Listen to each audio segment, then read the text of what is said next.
It's another edition of EMU Soccer Weekly here on Eagle All Access. Adam Kuffner joined by EMU head coach Scott Hall. And Coach, tough weekend here at Sequuna Field. 1-0 losses to Miami and Ball State. What did you see out of your team this past weekend? I think we came a little flat on Friday. Again, played through it a little bit. We knew Ball State was going to be tough. I mean, they did a good job defensively, really kind of shut us down. We didn't seem to quite have that surge I thought we might have in the second half. They got a good set-piece goal, and we just couldn't quite find our legs to get back into it. And then Miami, good game, kind of a strange ending. And you've seen this so far this year that took Ohio State and Michigan to overtime. So have had a couple tough, heartbreaking losses earlier in the season. Do you talk to your team about that? You know, you came up with a couple of those tough losses, but you rebounded and had a winning streak. So you remind them that, you know, this could easily happen again.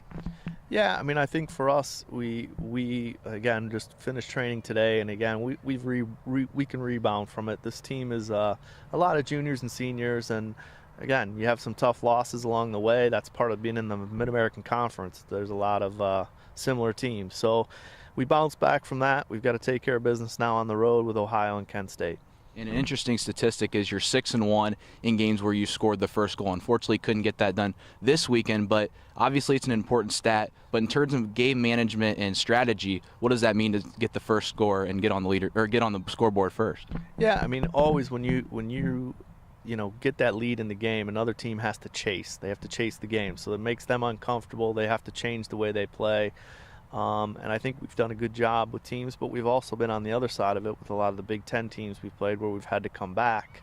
So we've kind of got both sides of it. I think this weekend, in the last probably 3 or 4 games, we've seen a lot of teams kind of pull players back and defend a little bit more, which has created a little frustration for us, which I think, you know, that's part of the game. We've got to solve these equations now, and that's what we're going to work on this week in training. And speaking of 2 tough games this week, and go down to Ohio to face 2 of the better teams in the East. First, talking with Ohio University, looking at them. They seem like a team that starts out slow, but they really excel in the second half. They've outscored their teams 16-4. So what's that going to take to not only hold them for the entire 90 minutes, but especially in the second half?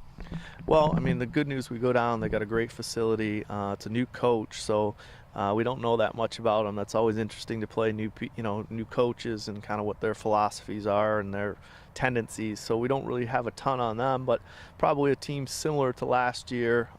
They're tough defensively. They play for the full 90 minutes. And again, it's for us is trying to get that early goal, trying to push them, put them in uncomfortable positions to see what we can do to win games. And then on Sunday, you go to Kent State and face the leading goal scorer in Jessica Garanda and the Golden Flashes. So, will the key to winning that game is stopping her? Yeah, I think defensively we've done a pretty good job. We've got to watch our set pieces and kind of things that way, but I think we had a good weekend defending. It's now just, again, trying to make them uncomfortable and getting our scorers back on track. Not just our 2 front runners, but our midfielders and backs, getting them really involved, and that's when we've been successful. We've had a lot of people scoring. So I think getting back to that a little bit and getting our confidence, getting a little more swagger to us, and we'll have to do that against Kent on a tough place to play. They got a great surface, tighter field, tighter spaces, but we'll be ready for it. 2 more important games for the Eagles. Go to Ohio October 18th at 4 p.m. before going up to Kent State to face the Golden Flashes October 20th at 1 p.m. Good luck to the Eagles this weekend. And Coach Hall, thanks again for joining us here on Eagle All Access. Thanks, Adam. We'll see you.